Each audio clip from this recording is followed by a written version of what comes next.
Okay, welcome back to Why The Shining is the greatest American film ever made. This will be part two, and in this episode, I want to break down the book, The Shining, as it was written by Mr. Stephen King. If you have not already seen my introductory episode, which is kind of a breakdown of Sympathy for the Devil tied in with the film, and part one, which I made as a kind of an introductory episode as well, really where I go through what the criteria are going to be and what the influences of the Masque of the Red Death and Edgar Allan Poe are upon Stephen King's work in the book The Shining, the novel The Shining. And I'd like to kind of continue that on here. So what I want to do now is I want to tear apart in my way, which is kind of, I don't know how to describe what I do, but it's brutal. So this will be kind of a long episode. What I want to do first is I want to discuss Mr. Stephen King, then we'll go into the book, and at the very end of the episode, what I'll ask you to do is to consider what pieces of Stephen King you can find in this novel. And in that way, we'll identify it as a work of art, which it is, in my opinion. This is a work of art. It is a stroke of genius by Mr. Stephen King and his wife. I suspect, although that isn't clearly stated, but I do suspect that now. So let's go ahead then and let's discuss Mr. Stephen King. So I have a number of facts here, and let's take a look at his life and what pieces of him we may be able to find in the book when we discuss the book. Okay, so let's take a look at Mr. Stephen King. First off, he was born September 21st, 1947. He is termed by many to be the king of horror, which in my opinion is, it's funny because his name is King, but I don't consider him to be even the greatest American horror author, although perhaps I think you could say he's the best modern horror writer.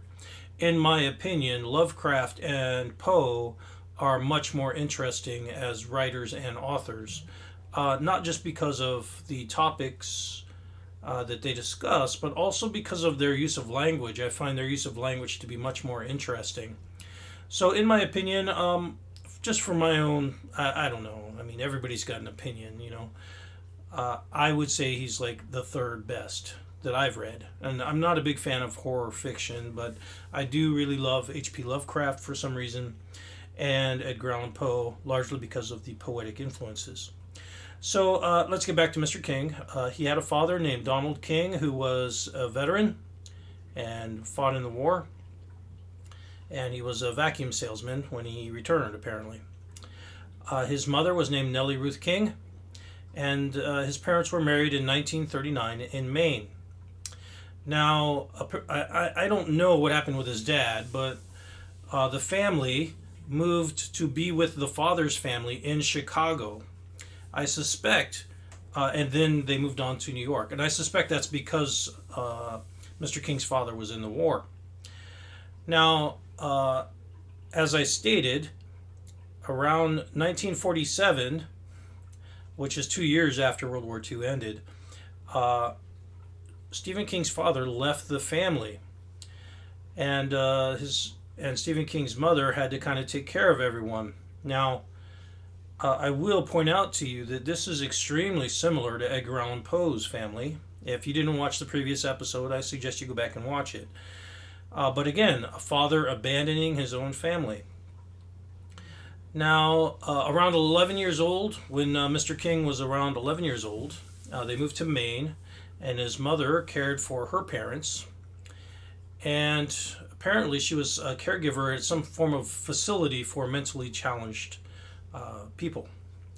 Mr. King was raised as a Methodist, although apparently he's no longer considered to be overly religious. He did state, from what I could read, that he chooses to believe in God. And that's a little bit odd to me. Again, now, if you watch the previous episode, I did discuss at kind of like a microscopic level. We tore down what Mr. Edgar Allan Poe's religious beliefs might be. Here again, now, and we mentioned with Mr. Poe that he may have been flexible in his Christian beliefs. He was raised Christian, although he appeared to be flexible in them. And here again is another person who was raised Methodist, which is a form of Christian, of course, Protestant. Although apparently he becomes somewhat non-religious over time to some degree. This isn't overly explained, and I have not read a whole lot of Mr. King's work. I've read like 3 things of his, I think. We will find religious undertones in this book, of course, and they kind of indicate that he has a religious background of some sort. Now, one of the things that is noteworthy that he says he chooses to believe in God is, of course, that the belief in God is not really, I don't know what he means by that, but that is not what is inherently important to Christians. What is important to Christians is not that they believe in God, but that they believe in Christ. That seems like maybe I'm kind of splitting hairs there, but this is a very important distinction for many Christians. So it's a little bit odd. Now, he may mean that he believes in God as a trinity of some form, in which case he would be saying that he does believe in Christ as well as a Christian. But I don't know that. That would be an assumption. And I will point out some things in the book here that will kind of tie in with this religious discussion as we go on. Now, one of the undercurrents that we noted in the Masque of the Red Death was a very strong religious correlation to that text or to that poem or short story. And we'll see it here again in many ways in this novel that Stephen King has written. Now, there was a childhood event with a train and a friend, or I don't know, another child apparently, that was hit by a train. It's a very strange story, and apparently Mr. King has no memory of it, and I don't know what to make of it. It's really odd.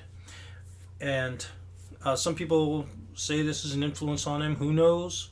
I don't know exactly what's going on with that story, but it's pretty freaky, and I have to admit that I find Mr. King to be a little bit odd in demeanor. So perhaps that affected him, and perhaps it was just something that was really frightening, and so it set the stage for a lot of his later life. Now, he graduated from high school in '66 from a place called Lisbon Falls. And even in high school, he was writing horror stories for fun, and he enjoyed horror comics.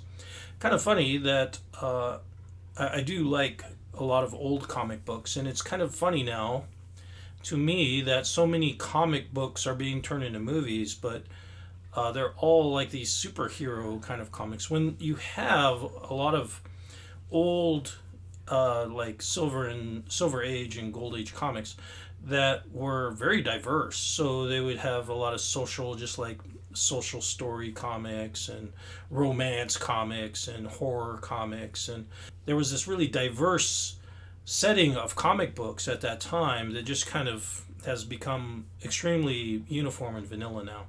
Anyway, I'm digressing. Okay, so from 66 to 70, Mr. King earned his Bachelor of Arts in English at the University of Maine. It is there that he met his wife, Tabitha Spruce, and they married in 1971. She also is a novelist and a writer. This will become very important later on, not just for this discussion, but for the following discussion on the film. Their first daughter, or their first child, was a daughter, and she was born in 1970. Now, he did work odd jobs for a time as a janitor, as a launderer, and as a gas station attendant. And I guess I'll mention really quickly here that in 1967 he did sell his first professional short story called The Glass Floor. Now, I'm not going to go through all of the things Mr. King has written. I'm just going to try and focus on this particular story regarding The Shining. After college, he did teach for a while at a high school. He got certified, I suppose, to do so. He sold a short story, The Raft, which is a story that I am familiar with and which I believe I saw as a child, which scared the bejesus out of me. It was a very scary story. Anyway, He was eventually, he did get in trouble for stealing some traffic cones. Apparently, there were traffic cones set up somewhere, damaged his car, and so he grabbed them and got in trouble for that. In 72, his first son was born. That will be his eventual middle child. In 1973, this is important now. In 1973, he was awarded a contract for publishing of his novel Carrie. Now, this is a really interesting story because he had thrown away the beginnings of this novel because he thought it was garbage. However, his wife saw it and read it, and she liked it. And she basically saved this story, and in many ways you could credit her with starting his career, his really successful career, because Carrie is his breakthrough novel. She specifically stated she would help him write this novel from a female point of view. This is, of course, a story about a girl as the main character. And Stephen King, you can call him whatever you want, but he's not a girl. And, well, he doesn't identify as one. So the idea that he would release this novel about with a female lead and have his wife put together aspects of it is really wonderful. And as I mentioned, we'll see this come up again a little bit later. Now, around 1975, his mother passed away. She died of cancer.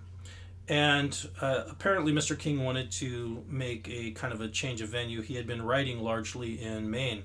Okay, so around 1975, they moved to Boulder, Colorado. Apparently Mr. King just wanted to get away from Maine for a little while, which is, I think, understandable. And that's when he put together The Shining. Now, they had stayed at a hotel, and this hotel was called the Stanley Hotel, and I guess this would be the model for the Overlook Hotel in the novel. Oh, I shouldn't have said that. Well, that's pretty evident. Again, I want you to kind of look through these points I'm making and see if you can find little pieces of Stephen King and his life inside of the film, the novel. There's one right there, right? So they moved to Boulder, Colorado, and they stay at this hotel. It's kind of an inspiration for the story. Now, eventually this would be published, I believe, in 1977. So that's kind of the end of the breakdown of the build-up, but I have some other notes here that I kind of would like to point out about his life in general. Now, he would, in 1977, have another son. This would be his youngest son. I won't go into his family too much because I don't want to dwell too much on his family. He did have a history of alcohol and drug abuse, and apparently was quite drunk at the eulogy for his own mother. There would eventually be an intervention amongst his friends in 1980, and this would kind of lead to him largely going dry. Note that is, of course, after The Shining has already been written.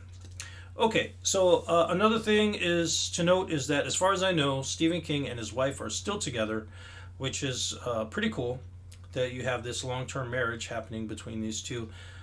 I suspect compatible people. Let's just call them that. Let's just call them compatible people. His first sober book was later. It was called Needful Things. I won't go into that too much. And I will say that Mr. King is kind of noted for now, anyway, for being a bit of a philanthropist. He helps out with quite a few, you can go research this if you like, but he helps out with quite a few people and organizations. And he also is a little bit of a political animal now, so he's kind of a liberal. What I would consider to be a liberal in many ways. In some ways, he's extremely conservative, I suspect. But people want to have labels now, so I think many of the people in the United States now would consider him to be a liberal, so that's why I use the term. I don't personally believe in that label. I think people are quite complex, and I suspect he has aspects of conservatism and liberalism within him, as we all do. Okay, so here's some background for the story and some things that I kind of want to do.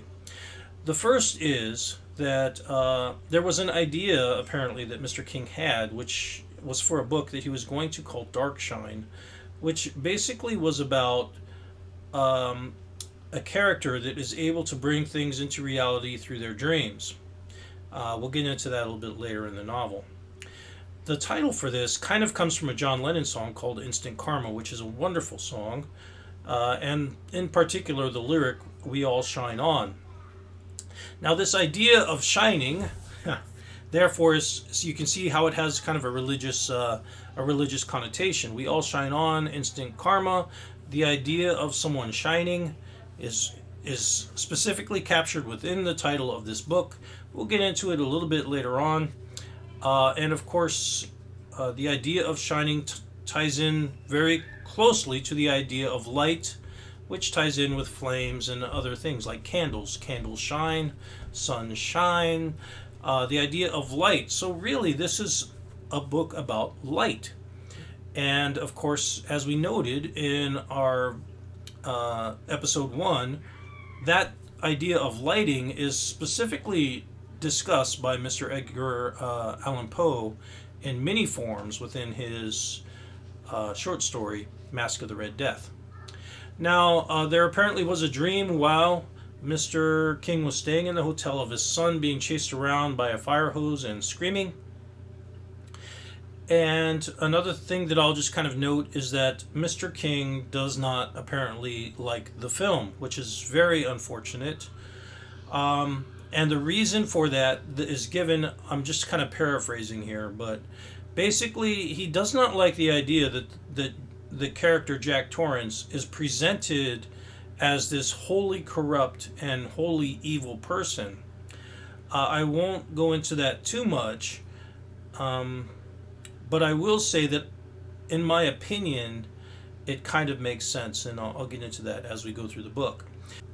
The other thing that he doesn't really seem to like is that he feels that the character Wendy is extremely weak as presented in the film. He created her as a complex character, one that is quite strong, and for some reason he felt that the film version of her was just, I don't want to put words in anyone's mouth, but he wasn't happy with the presentation of the character in the film. So part of the reason for this may be that Mr. King did produce a script for the film, which was turned down by Mr. Kubrick. And I find that to be understandable because there are variations within the film between Kubrick's version and King's version, which are noteworthy and important. And we'll get into that a little bit later on. I'm going to paraphrase some ideas now as presented by Mr. King, I suppose, for why he doesn't really like the film. Obviously, he didn't have much to say about the final product, or not as much as he wanted. But one point that he makes is that Jack is a thoroughly evil man, Jack Torrance, in the film, or at least he appears to be from the very beginning. And in the book, he's not. He's kind of torn between good and evil. The second thing is that the character Wendy is presented in the film as being extraordinarily weak. And in the book, she's not presented in that way. This is his opinion now, not mine. So those two variances, plus the idea perhaps that it is not including feedback from the original artist, and that's what you would call Mr. King. In my opinion, this is a work of genius. He's the original artist. He's the one that put together most of the ideas that are here, and we'll see quite a bit of the dialogue comes directly from the book. But all in all, in my opinion, Kubrick's film surpasses this book, not by a little, but by quite a bit. Okay, so let's continue on with the discussion, and you'll probably notice a slight break here, and just to clarify, the reason for that is that about 3 weeks ago I started getting sick. So I've been sick for a while now, getting treatment for pneumonia, and trying to work and do other things has caused this break to happen. So I wasn't able to touch this for a while, unfortunately. I do know some people have subscribed, I think, because they enjoy this material, and I'm sorry for the delay on that. I do make other things too, particularly about Syd Barrett. Now, before I continue on, I just want to say I appreciate people that make comments and give likes, of course, but the most important thing is generally comments, because it helps kind of generate an interaction on the topics. So when people do make comments, I appreciate that quite a bit, and I just wanted to make a note of that here. Okay, so let's review a few things, and then what I want to do is, as I was reconsidering the material, I decided I would kind of take things in a slightly different way. So what I want to do now is I'm going to review the points that we just made about Mr. King, and I'm going to highlight the ones that I know are in the material, and you can kind of see if you saw those connections as well. And this will kind of clarify a few theories that people have about the film later. Now, as I discuss the book, I will point to the film occasionally. What I want to prioritize with the film discussion are the things that are totally new and only in the film. Does that make sense?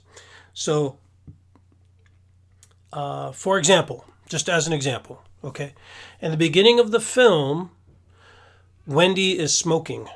She is shown to be smoking, but that is totally different from the book. She is never referred to as a smoker in the book. So I will reserve that particular discussion just for the film, okay? Hopefully that makes sense what I'm talking about. Now, one of the things that's consistent between the book and the film is the Volkswagen, the Beetle, although it's a different color. So I will discuss that as I discuss the book itself. So before I get to the actual book discussion, and I'm not going to do it all at once, I realized as I was putting this together, this was way too much material. So I'm going to do like episode 2A, 2B, 2C, 2D. I don't know how many I'm going to need to get through the entirety of this book. And you'll see why in a little bit, because I go through literally every single page of information that is noteworthy to me, and that's quite a bit. So the first thing that I want to do now, like I said, is I want to go through the notes that we've made about Mr. King, and I'm going to kind of, maybe this is kind of cheating, but I'll run through the notes that we have, and let's see which ones of them kind of have a correlation to the film, if you've seen the film, and the book, if you've read the book. And I do make this with the assumption now that you have read the book and watched the movie. At least watch the movie, okay? So let's look around at a few things. The first thing that's noteworthy to me is that his parents' marriage failed, and it failed rather early. And just as Edgar Allan Poe's father had abandoned him, Stephen King's own father also abandoned him. Now, this is important because one of the things that I want to discuss later about the film is this father-to-son abuse kind of idea that Collative Learning and Rob Ager discuss with their kind of bear theory. Which I think is much larger than just a direct form of abuse. What's actually being discussed in this metaphor is incompetence, really, which is just massive. But the point is that there may be a kind of a relation or a reference to the failure of his own father in the book, and that would be captured in the character of Jack Torrance versus Danny. So let's continue on, and the next thing to note is that Stephen King's mother kind of was the dependable one, which is the case for a lot of kids, unfortunately, in what I guess you would call the modern United States, the post-60s feminist United States, and very likely it has been the case, let's be honest, okay? We're going to be honest here if we can. The failure of family has almost always resulted in women having to take over the care of their own children. And there's a lot of stuff online now complaining about the legal system and its mistreatment of men, and I get that, okay? I don't like to reveal too many things about myself, but my own parents split, and my own father, he was financially damaged by the divorce. However, in many ways, he deserved a divorce. And he was extremely frustrated with the legal system because of the way that they treated him financially. But let's be honest, many women have suffered at the hands of their husbands that have historically abused or left them with the care of children. That's, I don't know. You can use that however you want. You can make comments if you like, but that is a lose-lose scenario to me in my mind. Having come from a situation like that, quite often the wife loses too, and depending upon which point of view you want to take, it's very easy to attack the other side completely and say that they are completely wrong. But from my own personal experience, what I've seen happen with my father and what I've seen happen with my own mother and other mothers is that it damages them as well. So that system of divorce and damage is significantly impairing to them and to the children.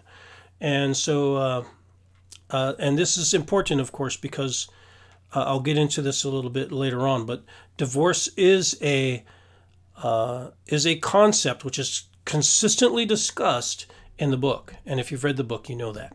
So let's continue on here to the next kind of main point that I want to make, which is that there is some form of religious thing happening here with Mr. King. So there are kind of religious references, and he appears to have some form of religious leanings, although it doesn't seem to be overly driving him. So this will have a lot of religious discussion in it, because in my opinion, there are a lot of religious symbols used in the book and in the film. Okay, the next thing that I want to mention is the strange childhood event. Now, part of the reason I say this is because there is a strange childhood event, a traumatic event of what is real and what is not. And when you get into the book, Danny, the character Danny, is kind of struggling with what is a ghost and what is a person, and if you believe in ghosts, and are they real? And think of all the ways in which that ties in, not just with potentially the mind of Mr. King, because he's struggling with these ideas of, did this really happen? Did he know a kid that actually was hit by a train? Did that actually happen? He's also kind of struggling with this as an author, because that's what an author / artist does, is they live in this kind of subconscious realm of ideas and they choose to bring them to life. What are the impacts of those things? Are they real or not? Once you start putting words on a page, is that not real in certain ways? I would say certainly in some ways it is. The next point that I want to make is that Stephen King is a writer. And of course, the character Jack Torrance in the film is also a writer. And of course, his wife is a writer as well, isn't she? Yeah, we kind of mentioned that. Another thing that I noticed is that for a while, Stephen King was kind of unknown and was working a lot of odd jobs.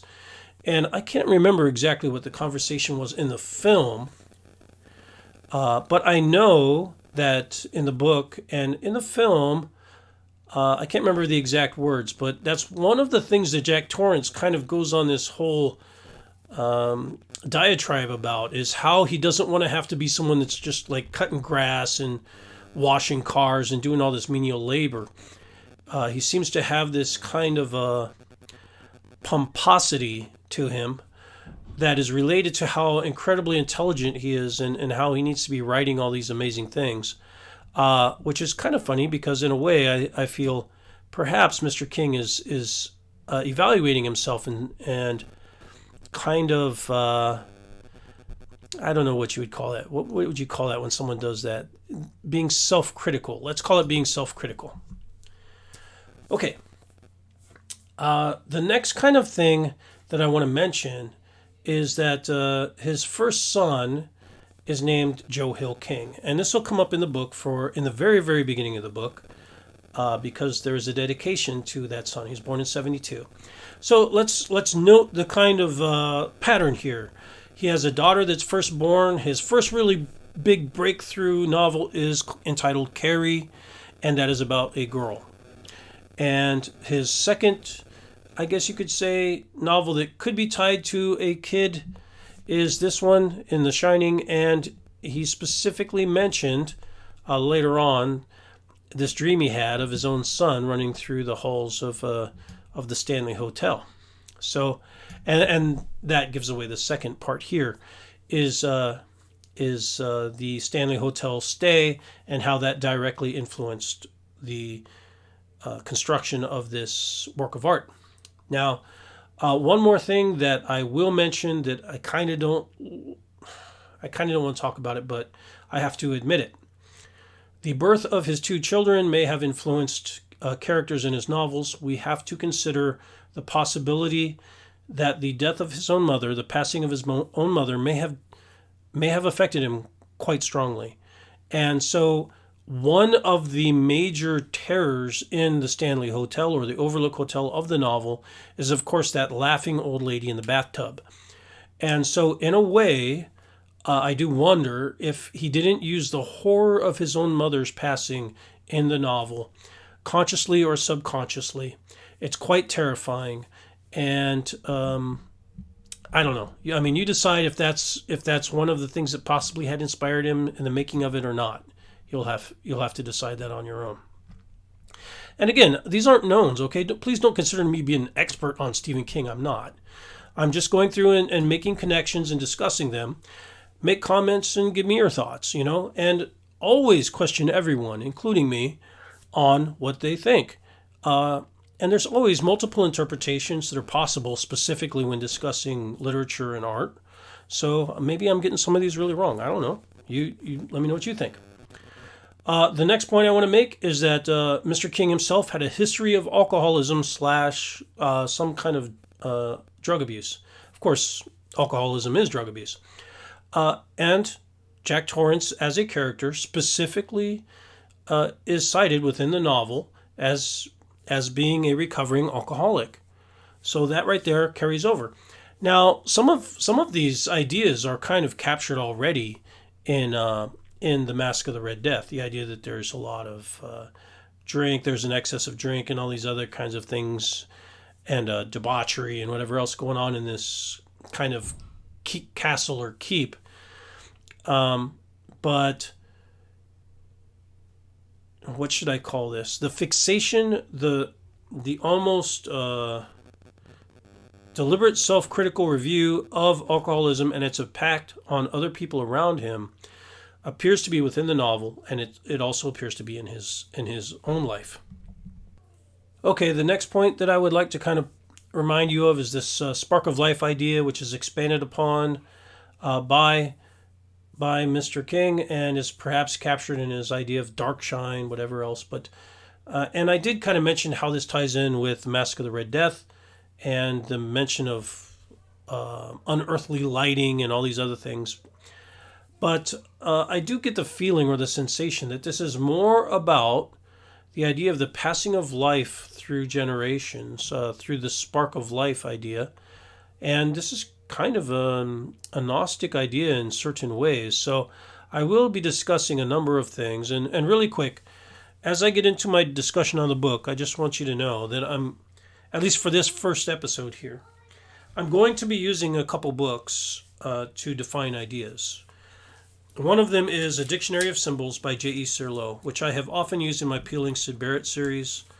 It is a wonderful book. It is, in my opinion, the most important book I've ever read. And I've discussed this thoroughly in some other episode of Peeling Sid. But if you do not have this book, and you are interested in the topics of the subconscious and dreams and symbolism, you need to have this book. And the reason for that is because it is a very well-developed, multicultural...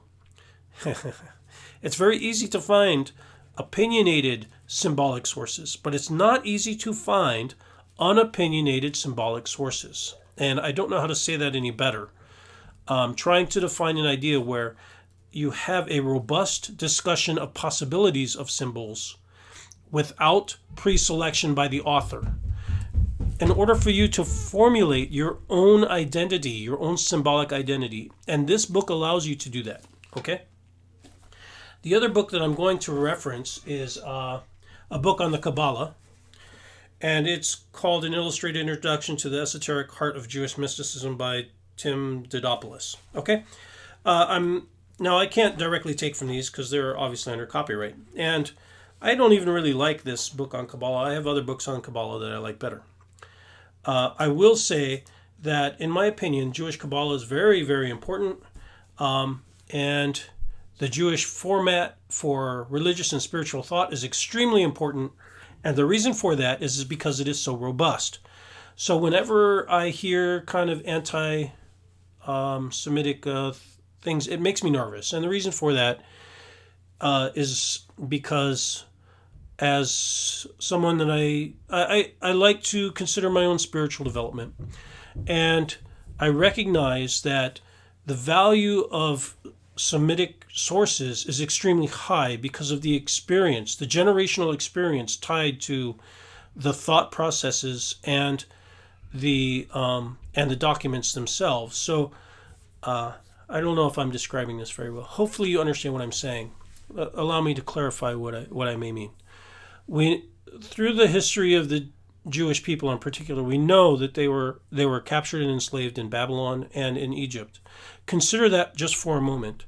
You have direct generational knowledge of two of the greatest prehistory cultures that existed in multi-continents. So in Egypt, you have access not just to the Middle East, but also to Africa itself. So you have all this generational history of Africa that is accessible through the connections to Nubia and Ethiopia. It's there in Egypt, and the Jews were there. You also have access to Babylon.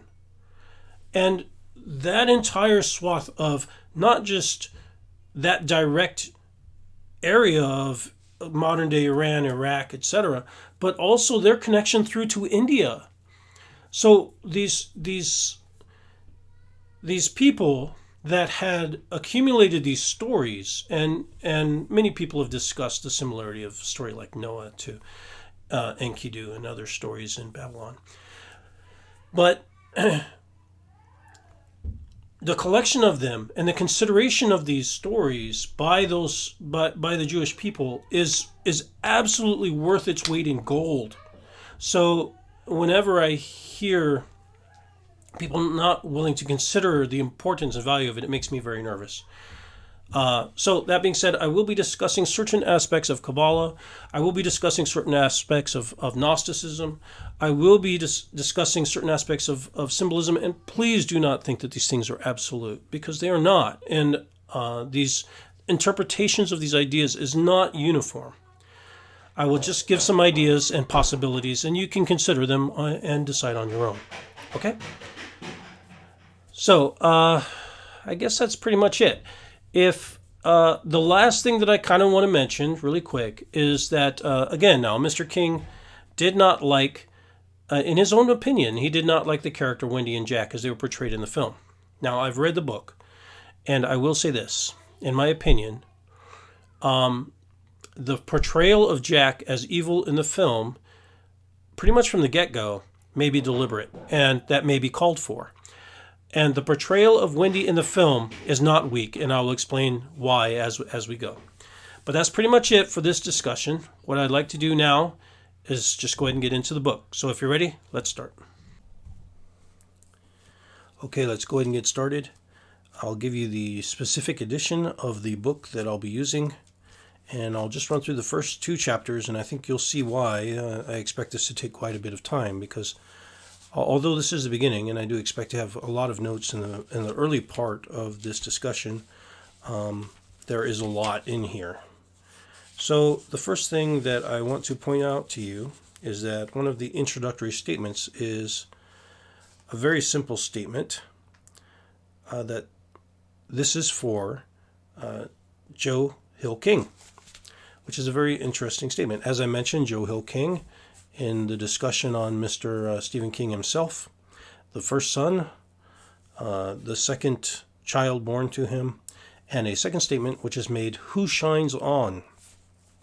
So there we see a statement about not only the idea of shining, but who in particular he's seeing as someone that can shine on. And of course, that's also one of the lyrics from Instant Karma by John Lennon. We all shine on. And in that way, perhaps we should discuss the song Infinite Karma at some point. I don't think that's really necessary. The implication of the song is fairly obvious, that you should try to live a good and full life. And if you do that, then you're kind of shining on. And that's how I take it. The idea that karma affects you immediately. It's not something that you just kind of stack up and then see in another lifetime, but that karma is tied to what you're doing right now in your life. And so you should try to shine now. I don't know. I guess that's kind of cliche or whatever you want to say. So let's go ahead and get started on the first chapter, the job interview. And one of the first things that I'll point out is that the character Ullman is immediately noted to be quite different than he is in the film. So he's described in a number of ways by Mr. King and by the other character, Jack Torrance. A number of descriptors are given of him. One is that he is quite short, and that he has prissy speed as he walks around. And prissy normally has kind of a female connotation, so it's a little bit odd that he's using a female kind of a descriptor for Ullman.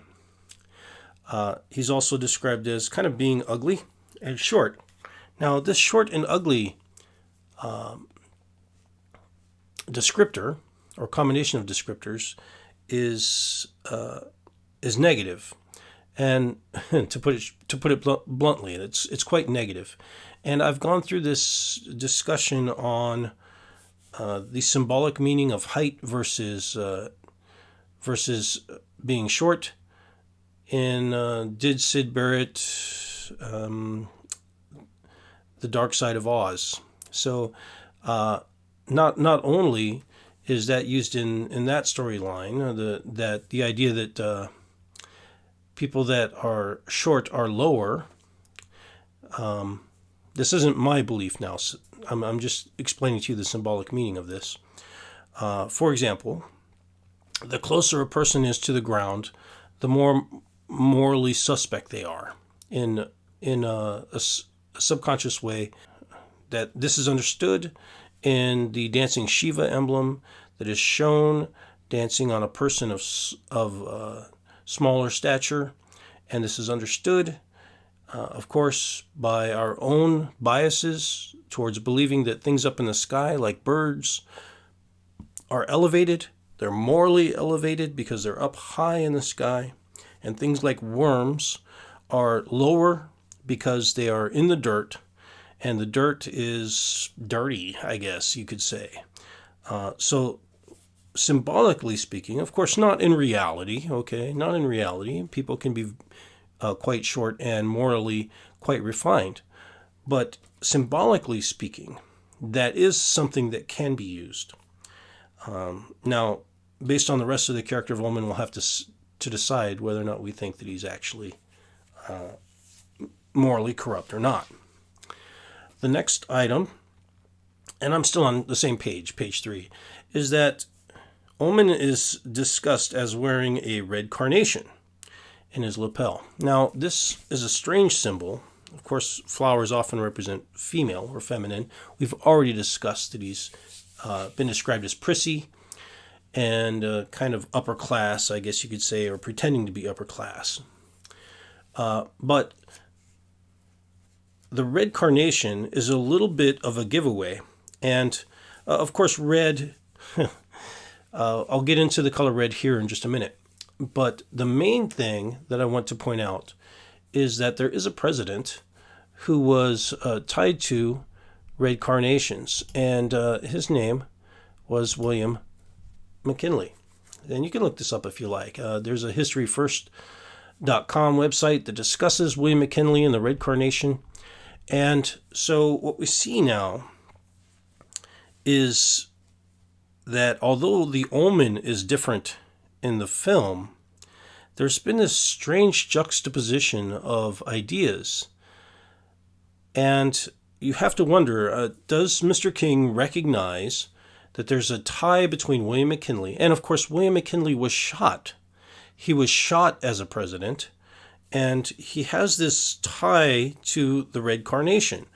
And you have to wonder if he's not using that in some way for people that will recognize that symbol. I don't know if he is or not. I'm just saying that it's possible that he is. Now, it's a little bit funny that in the film they use Kennedy, who also was shot, although he's not wearing a red carnation. If I remember correctly, though, he is wearing a red tie.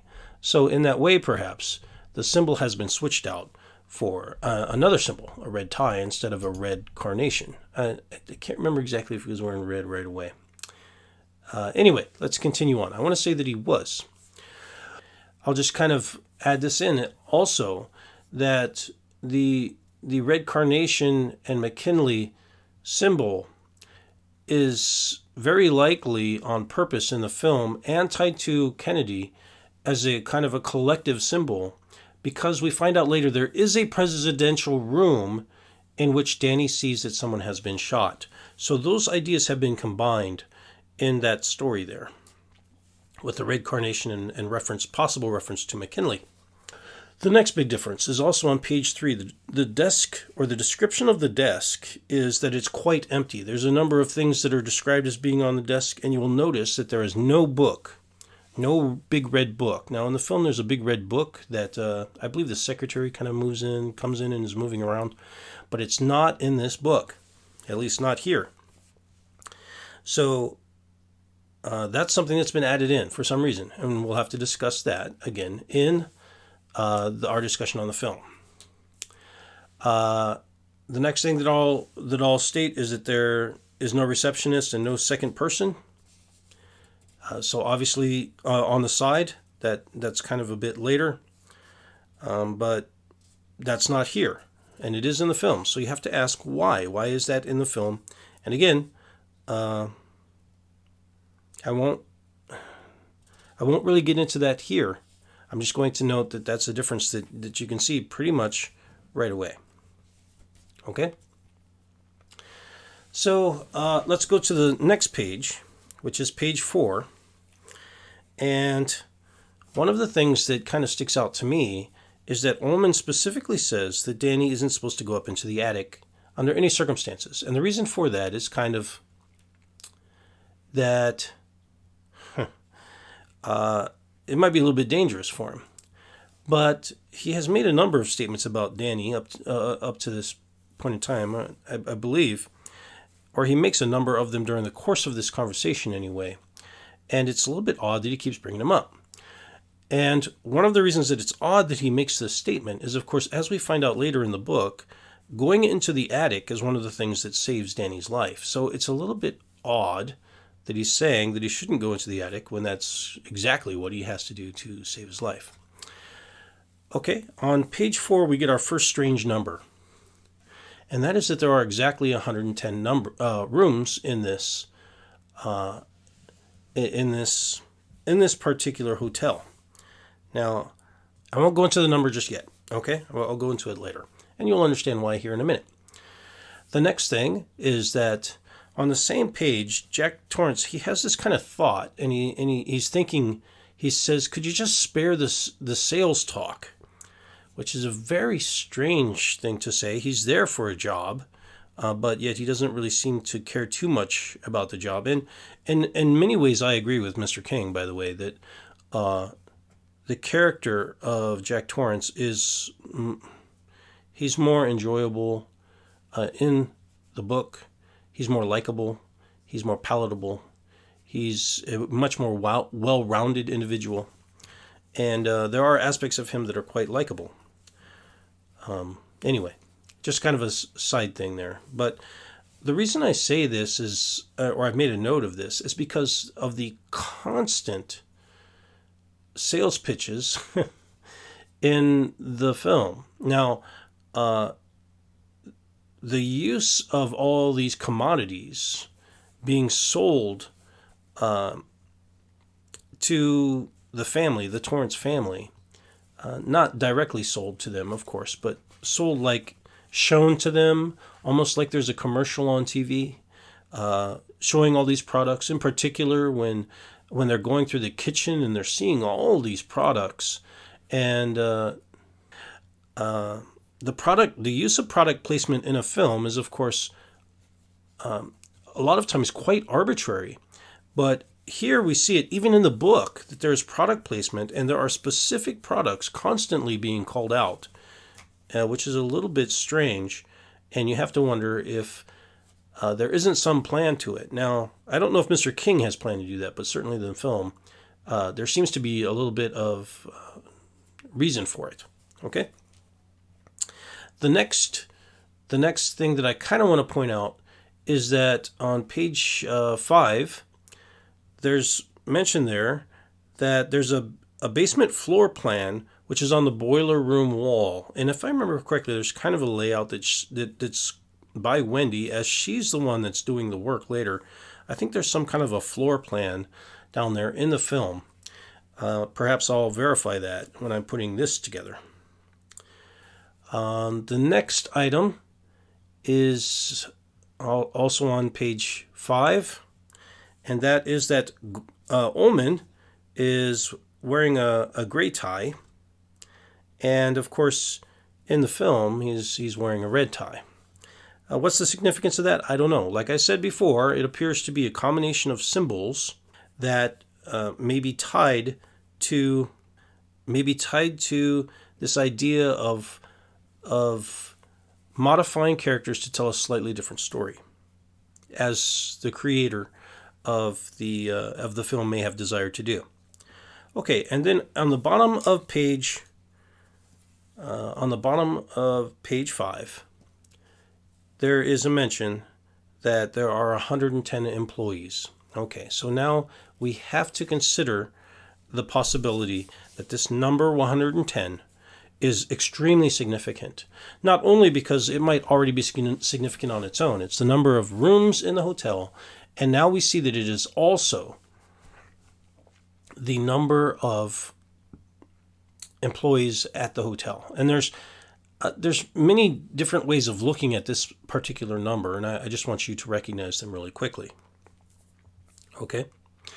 Let's just follow along with me here now, real quick. The number 1 often is used to represent male. So by using the number 110, you could be using a symbolic representation of the Torrance family, 110. There's 2 males and 1 female. Okay? The male-female also applies then. This could be representation of the Trinity, the Father, the Son, and the Holy Spirit. Okay? So that's one possible reason why the 110 is included there, but I think it's a little bit more disturbing than that. Okay? It would be nice if that's what was going on there, but I think it's a little bit more disturbing than that. Now, I'm going to point out a website to you, and that website is called Grace in Torah. And I'll kind of give you the information here. And on that website, you can see it's graceintorah.net, and I'll give you kind of a link to it or something. Anyway, they discuss the Hebrew numbers 11 through 30, and they specifically mention that the number 11 is a very tricky number. And the reason for this is, of course, that the number 11 is tied to quite a few potentially negative things, one of which is that it can be a representation of corrupted government. Now, I'll leave it to you to go through and read all the different kind of background stories if you're so interested in that. But recognize that the number 11 is extremely problematic, particularly in Jewish history and in their and in the literature. So I'll give you another example, and this isn't just what most people consider to be Jewish literature, but and in Jeremiah. So let's go ahead and look at Jeremiah 11:11. And in Jeremiah 11:11, this is just a standard. I'm using a Catholic translation. Therefore, thus saith the Lord, see, I bring upon them misfortune which they cannot escape. Though they cry out to me, I will not listen to them. Okay, so this is about punishment, judgment and punishment, and the direct indicator for who's responsible for doing so. There is no other entity involved in this. This is very similar. This statement is very similar to the curse of Noah upon the people of the earth. Again, the character of God in the Old Testament is being utilized as a character of judgment and of retribution, and perhaps being overly destructive. Okay. I'll also point out to you that 110 reduces to 11, and as such, it's a 1 and a 1. It's a reflection. It is a mirror image of itself about a central axis. So we have a mirror image that's given specifically in this number. And that idea of mirror image is, of course, tied to twins. And twins are of course, tied to the astrology sign of Gemini. And I'll discuss this a little bit later on. But there's no doubt that there is a reflective symbol in the number 110. And this may be represented, of course, by the two individuals that are sitting during the interview, Jack, and I believe the other guy's name is Watson or something like that. I can't remember the other guy's name. But they are sitting in a reflective posture, almost like a 1 and a 1. Okay. I guess that's good enough on the number 11. You could spend days researching the number 11 and what it may and may not represent. And trust me, it's mostly bad. Now, I will just point out one last thing, of course, that when you see this kind of reflective, imagery, it's disturbing to me because one of the possible interpretations of this is that you have an idea of not necessarily good and evil now, but what is alive and what is dead.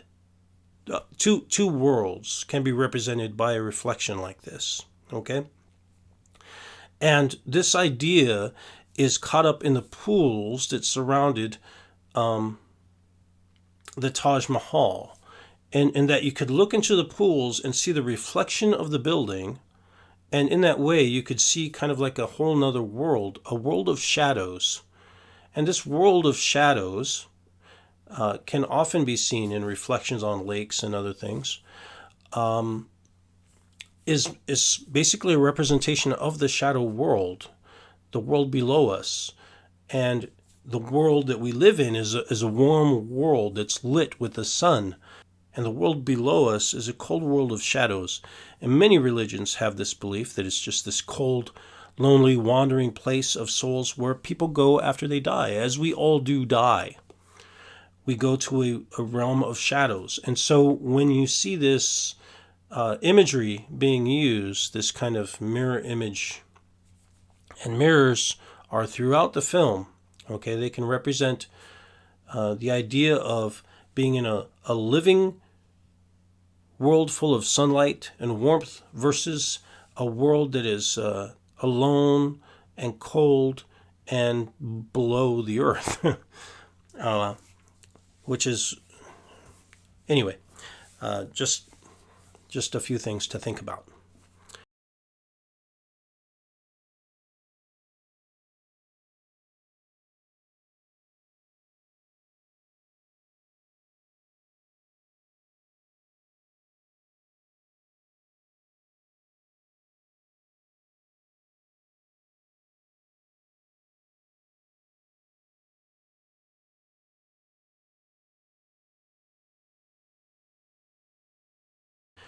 Okay, so let's go ahead and do the next item here that I kind of have pointed out, and that's on page 6, and that is that the staff does not like omen. There are numerous statements to prove that point, and here this is different, of course, from the film.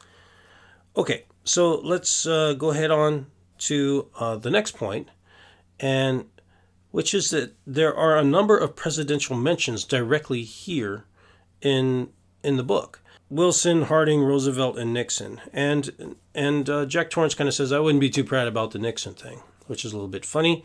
But there we have kind of the two icons of that era. We have Nixon mentioned here in the book, and then in the film we have Kennedy kind of shown. Why would that be done? We'll have to get into that, I suppose, a little bit more when we discuss the film. But it does seem as though some kind of moral discussion or judgment of presidents is being made. And of course, as we mentioned, the red carnation that reference, and now the presidential reference here directly, seem to add up and confirm the previous suspicion that there is a statement being made about presidents for some reason. Okay. Let's look at the next statement that's worth considering, and that is that there is a roque court. On page 6, there's a roque court and not a labyrinth being used. Not a maze, not a labyrinth. Now, I'm not going to get into what roque is and everything. I really don't care. The important thing is that there is a change that's been made in the film. What is the reason for this change? Well, I'm not going to go into all the different meanings of the labyrinth. I will read to you what is stated in J.E. Cirlot's Dictionary of Symbols. So let's go check out what a labyrinth can mean really quick. And then we can consider that and see if we think that there's anything going on. Okay? So a labyrinth he defines as any architectonic structure. What a strange word. Which seems to be aimless, but it's very and is very complex. And once you're inside of it, it's kind of very difficult to get out of it. So it can be a garden. He mentions 5 great mazes and their locations. Of course, 2 of them were on Crete, and there was apparently one in Egypt as well. So there are 2 cultures that we have already discussed to some degree.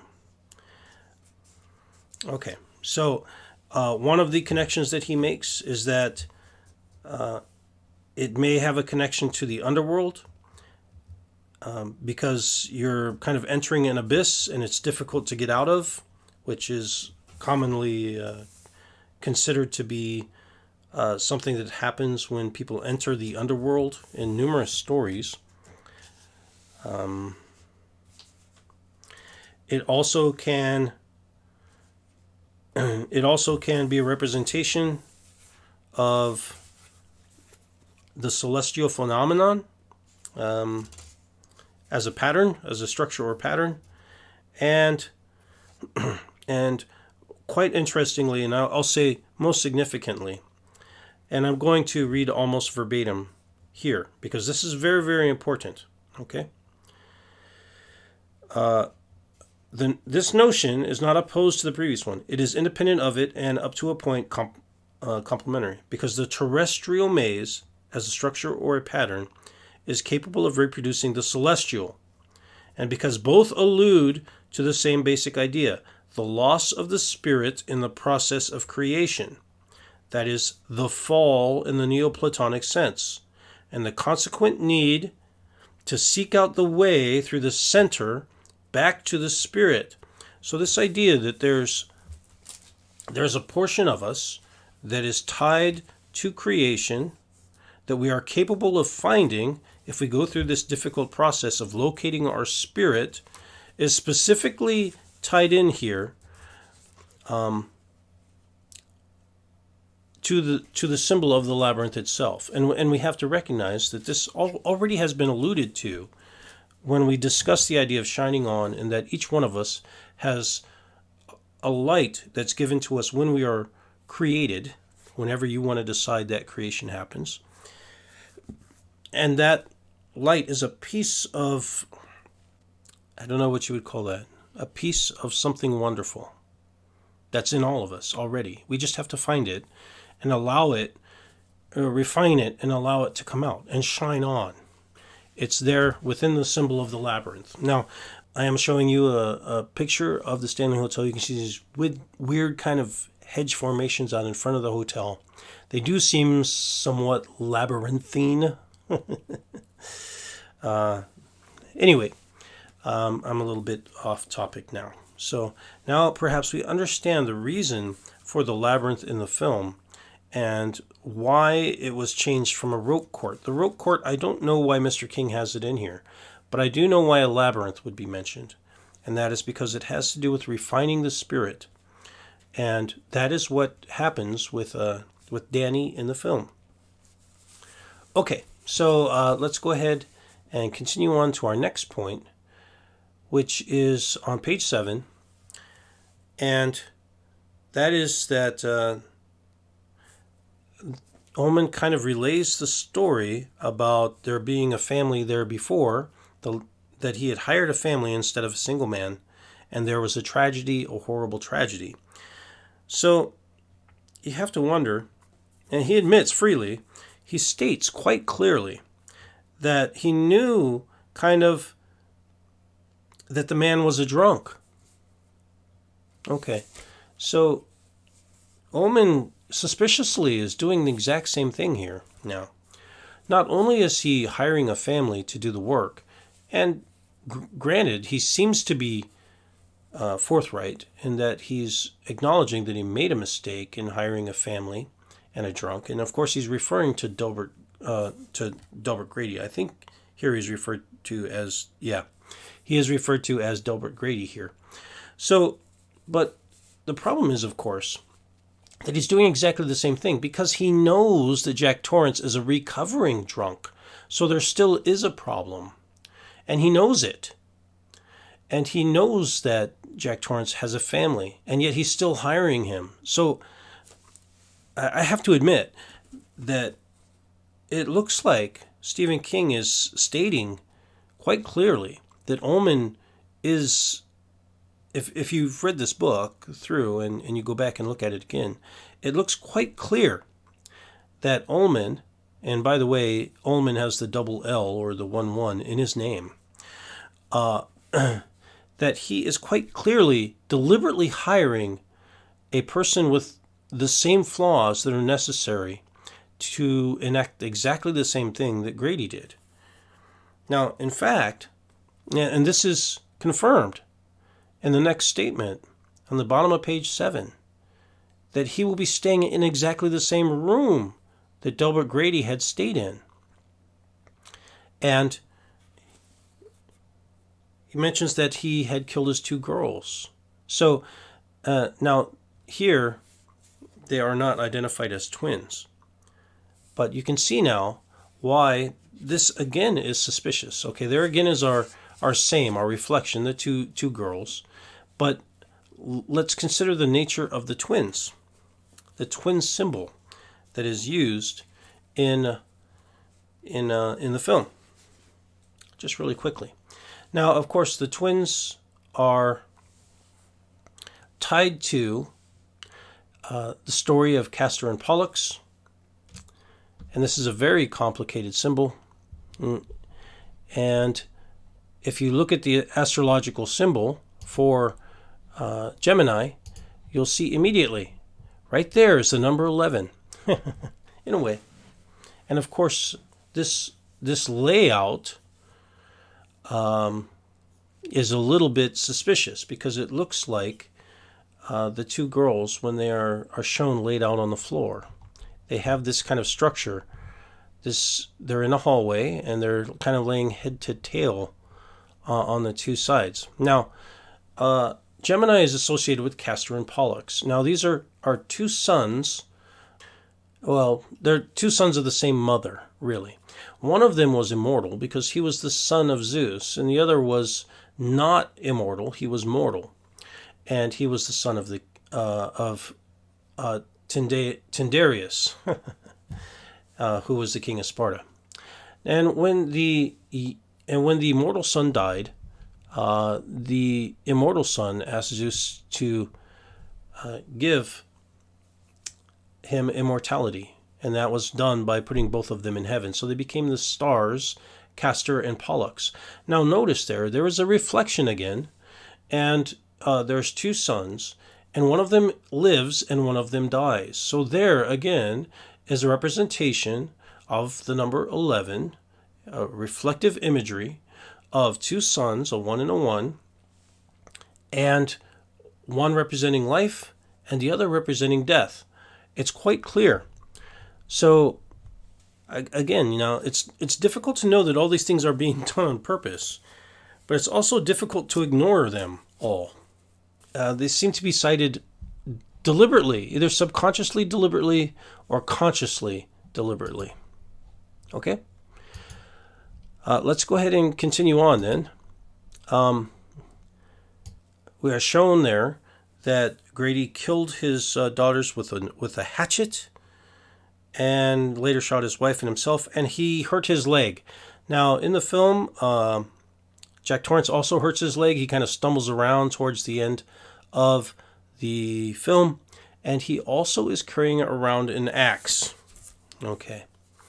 Now, this is a little bit disturbing. It's a lot disturbing, but part of the reason that the axe is so disturbing, and again, I'm going to use J.E. Cirlot's book, and I'm going to look specifically for axe. So let's look at what he says is symbolically important to the symbol of the axe. Now, a symbol of the power of light.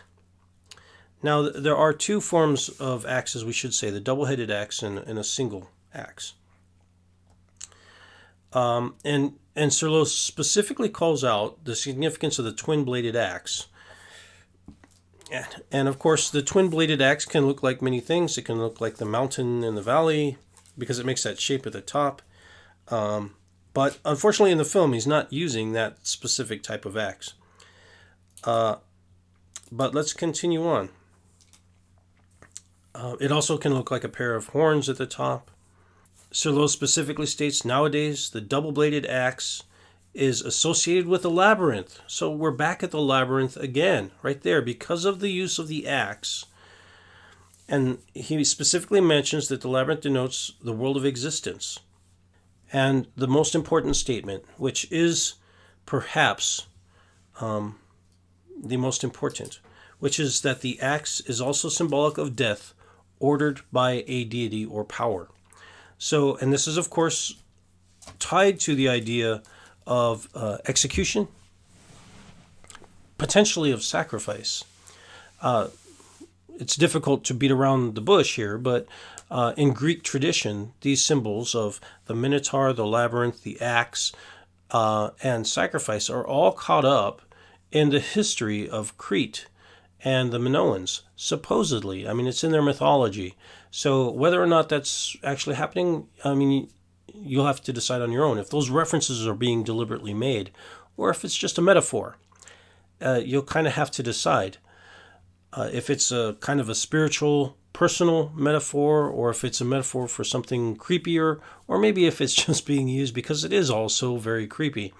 I don't know. You'll have to decide.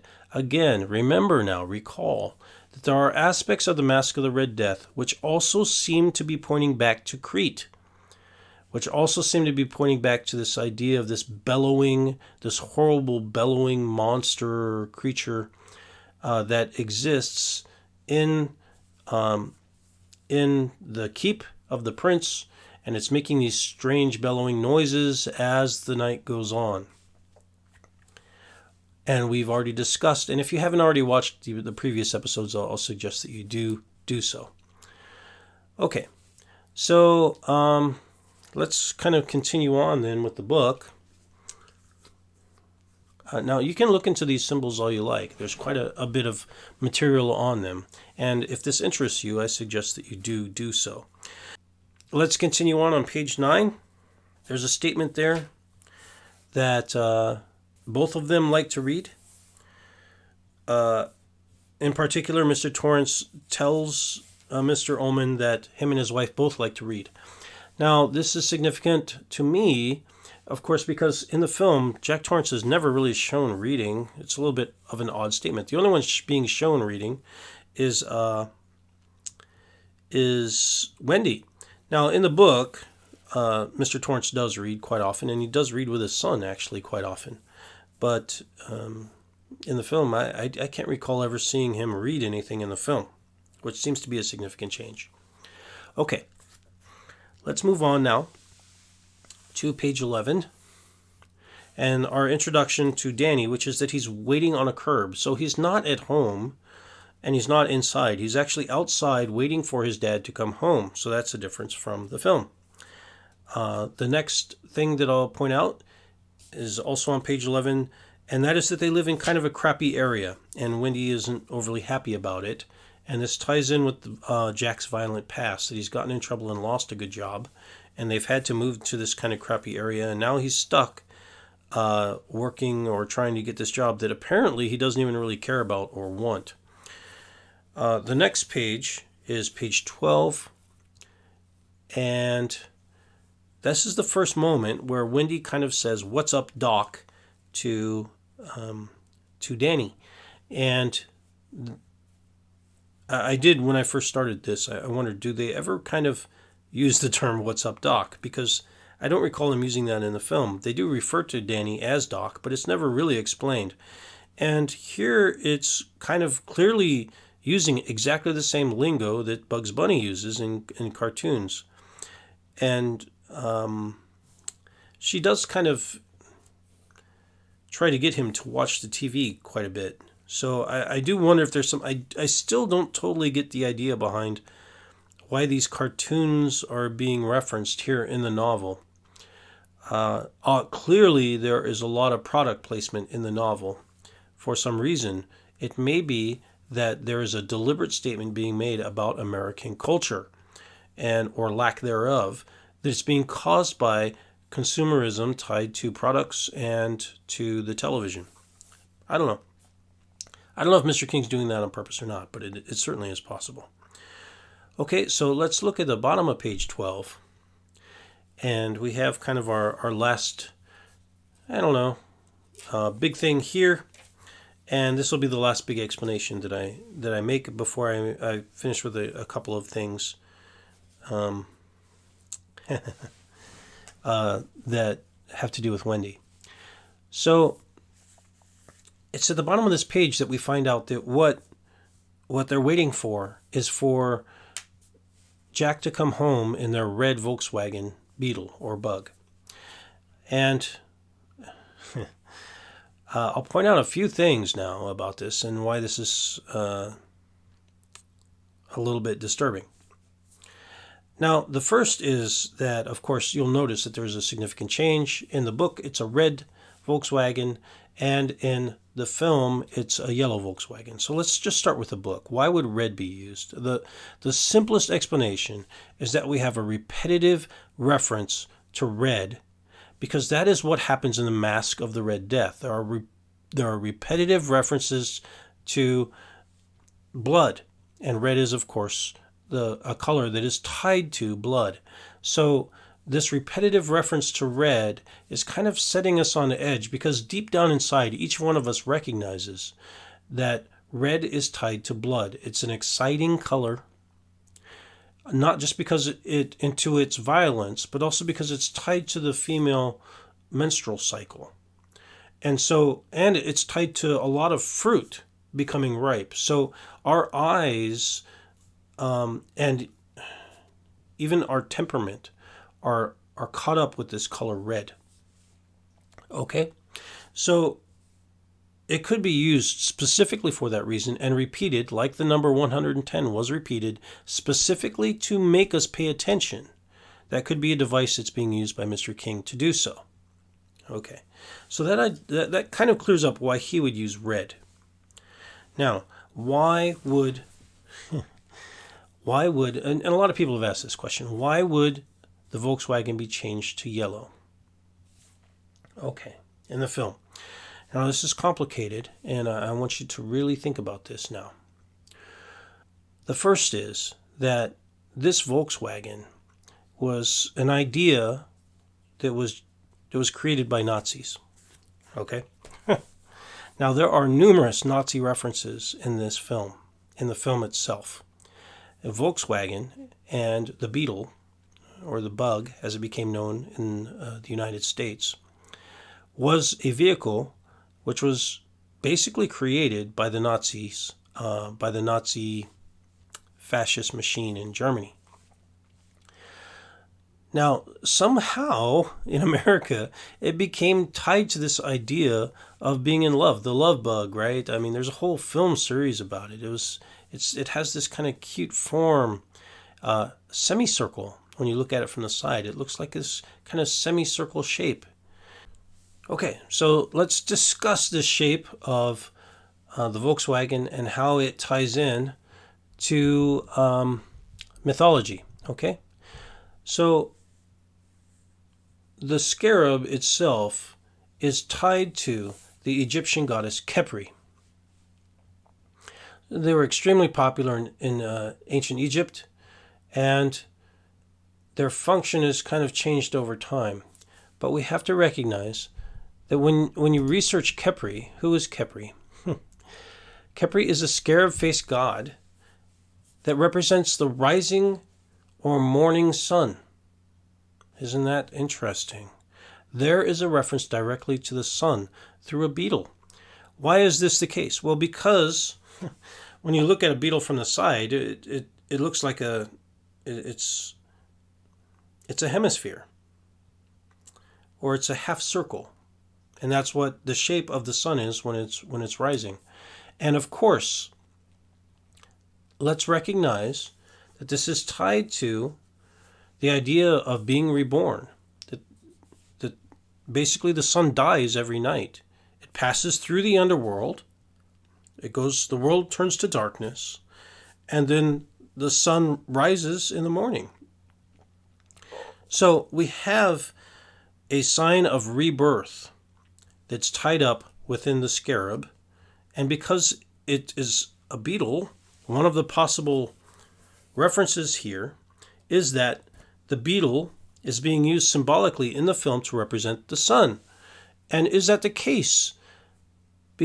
We have an affirmation that it is so because it's of the color yellow. Now, also, I'll point out to you that the very beginning of the film shows this yellow Volkswagen traveling through the mountains. And of course, this traveling through this kind of really creepy area with all this weird, it basically is traversing through the underworld. And if you don't believe me, there's almost like a dead river there that's not moving in the beginning of the film, which clearly could be a representation of the river Styx. So this idea of finding light, rediscovering light, and maintaining life, whether that life is directly literal, just being alive, or whether it's something much more important in certain ways of finding a person finding their own spiritual shine that's in them innately, if they refine it, if they spend time working on it and developing it, and then allow that to kind of come out and make themselves better, make their family better, make the whole world better. It's all right there in the symbols of the film to start with. Okay? And now we have a reason why Ullman may have targeted this family. Because Ullman may be corrupt. He may be a representation of the number 11, of a corrupt government, or a corrupt system that seeks to destroy things that are beautiful. Okay, so let's expand really quickly on the color yellow, and that's why I brought along this book of Kabbalah, an illustrated introduction to the esoteric heart of Jewish mysticism. Now, the reason I wanted to include this is, of course, the color yellow is associated with Tifereth in most Kabbalistic traditions. So that connection between the sixth station of Tifereth, which is considered to be beautiful, and the color yellow is significant. And we've already established why this symbol is yellow and why the sun is yellow, etc. So what is the importance of Tifereth? Well, the spirit of Tifereth as identified by this station, is a significant one. And the nature of this geometry basically was established to show how the spark of divinity passes through various stages and into man. So this sixth station, which is an important one to try to understand how to try to reconnect with this spark, is somewhat discussed here in this book. And so they kind of discuss it on page 47, where they mention that most organized religions mention that this sixth state of Tifereth is the ideal state to aspire towards, because it does not involve jealousy or spite or pain or frustration or striving. Instead, it encompasses the ideas of compassion, peace, and acceptance, enough for everyone. And by utilizing this, people are able to establish a closer connection between themselves and God. And for me, that is very, very true. It's not necessarily true for everyone, and I don't necessarily think that everyone has to believe that it's tied inherently to Christ. I personally do believe that, but if they're able to make that connection in some other way, through some other ideal that encompasses those concepts, then I think that they would agree that is a way to center oneself and attach oneself more closely to the alignment of that spark of life. So now we understand why this redemptive color is missing in the short story Masque of the Red Death. Did you notice that? Go back and check again. Check all the colors of the rooms, and you will find that one of the primary colors is missing, and that color is yellow. And this is the reason why that color is missing. We've discussed Edgar Allan Poe's background and his Christian background, and if he had recognized the historical significance of this color, he would have left it out, because the overall moral of the story of the Masque of the Red Death is that empathizing with the sharing spirit of Tifereth, or of Christ, or whatever you want to call that spirit that allows people to empathize with one another, is missing. And it's found in that color of yellow. Now, to prove my bug yellow connection, if you've read the book, you know there are bugs later that are yellow, although you won't understand why that connection is being made, because they're painted in a negative light. And to prove that this symbol is tied to not only a bug but also a machine in the book, you'll notice that there is a specific machine later on in the book, and I'll get into this later, that is pointed out as being bug-like and kind of vicious looking, and it also is yellow and black. So we've combined these ideas into another symbol here in the film, the Volkswagen itself. Okay? So let's move on. The last two things that I kind of want to note here. Page 14. And on page 14, we find out that Wendy is well aware of the violence of her husband. Okay? She specifically kind of mentions that attack on the previous student, and she has a kind of a memory that's shown in parentheses about Danny having his arm in a cast. So she's well aware of the fact that her husband is violent, and that he has been violent to her son. Now, this is a shared form of guilt. It is a familial form of guilt. And although it's difficult to blame people that are also being abused, we have to point out that as an adult that is aware of abuse, the correct thing to do is to move on from that abuse and to put the safety of children first. However that can be done. Okay.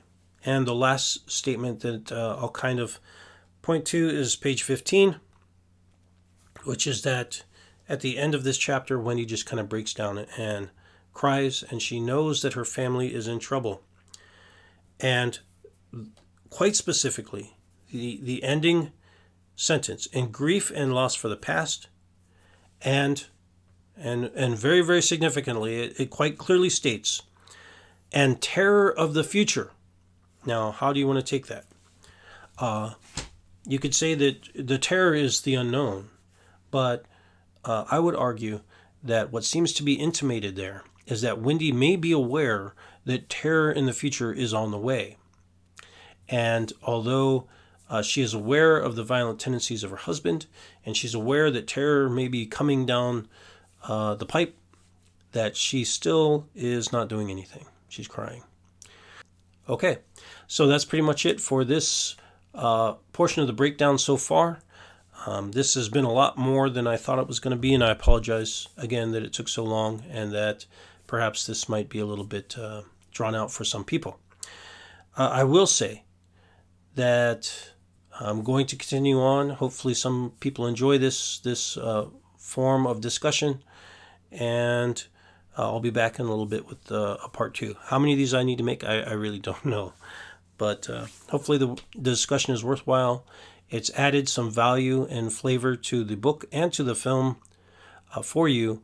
And even though you might not agree with some of the discernments that I'm making, I do think that if they're giving you things to consider internally, mentally, spiritually, then hopefully those are things that will help you and be rewarding to you. So that's all for now. I'll talk to you later.